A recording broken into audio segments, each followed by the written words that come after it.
كاظم، انت شايف ان انام عليها؟ اويلي على الكعبه، انام ما اقعد بعد، اغفل. انت شايف الرجلين مالتها؟ شنو؟ عد عبالك رجلين مكسره مفطره لو هذا ذهب والله ذهب. شنو؟ لك عيب، غير عيب، حرام، الله ايش راح يسوي بيك؟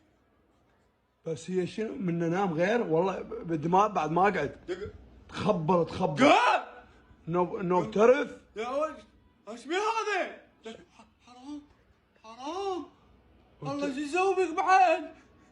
وانت مطي وانت شفت اهمت. عبالك ما اعرف؟ هو شنو ايش تعرف انت مطي؟ غير على مود شو اسمه؟ عاد سربايه يقول لك نومتها حلوه رجليها معدله ما بيها لا مفطوره ولا مكسوره وترف الفراش ترف يعني من تنام بعد ما تقعد. انت مطي انت بالك وين يروح؟ انت كلك بالك تعبان. دحدد يقول شربايه شو حدد الزلفك هذا الاعوج؟ لا طقه يلا